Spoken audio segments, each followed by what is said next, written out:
स्वतंत्रता दिवस की आप सबको बहुत बहुत शुभकामनाएं। आज हमारे देश को 78 वर्ष हो चुके हैं आज़ाद हुए।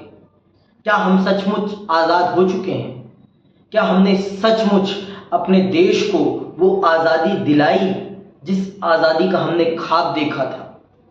सच में पूछिए आप अपने आप से, क्या आज भी हम अपने समाज में उन लोगों को ऊपर उठा पाए हैं जो दबे हुए थे, जो कुचले हुए थे? आज भी हम नहीं उठा पाए हैं। ये हकीकत है और इस हकीकत को कोई भी नाकार नहीं सकता। न सरकार नाकार सकती है और ना ही समाज नाकार सकता है। आज भी हमारे देश में एक ऐसा भेदभाव है, एक ऐसी गुलामी है जिस गुलामी को कोई देखता नहीं है, कोई पूछता नहीं है, बस उसे ढोते जा रहा है। कोई उस पर प्रश्न भी नहीं उठाता। ये बड़े दुर्भाग्य की बात है। और वो गुलामी है भाषा की, वो गुलामी है संस्कृति की। हमारे देश में भाषाओं की कमी नहीं है। हमारे देश की हर भाषा समृद्ध है, हर प्रकार से समृद्ध है। फिर भी हम एक ऐसी भाषा की गुलामी को ढो रहे हैं जो हमारी नहीं है, जिसने हमें गुलाम बनाया, जिसने हमें ये एहसास दिलाया कि हमारी भाषा, हमारी संस्कृति तुच्छ है। आज भी हम उस भाषा को ढो रहे हैं। आज भी हमारे समाज की महिलाएं आगे नहीं बढ़ पाई हैं।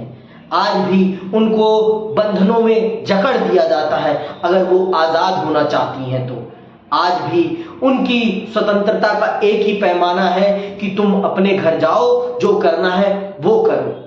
ये कैसे संभव होगा हमारे देश का विकास जब हम अपनी महिलाओं के बारे में, हम अपने उस जनसंख्या के घनत्व के बारे में ऐसा सोचेंगे जो हमारी जनसंख्या में 50% है।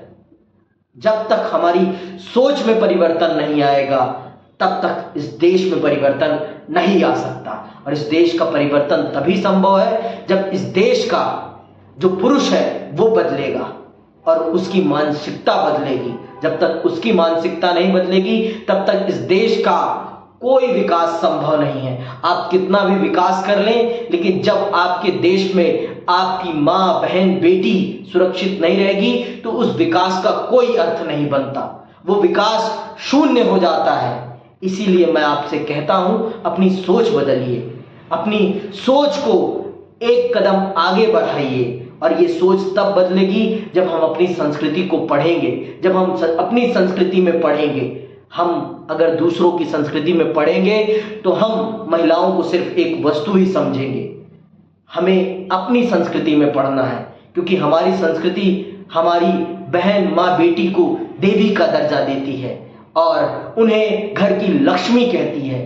ये तभी हो पाएगा जब हम अपनी संस्कृति को पढ़ेंगे और अपनी संस्कृति में अपने जीवन को आगे बढ़ाएंगे।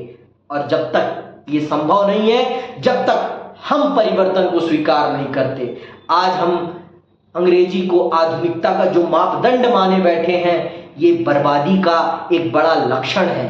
और इस बर्बादी के लक्षण को अगर मिटाना है तो हमें और आपको मिलकर इस देश को इसकी संस्कृति वापस दिलानी होगी।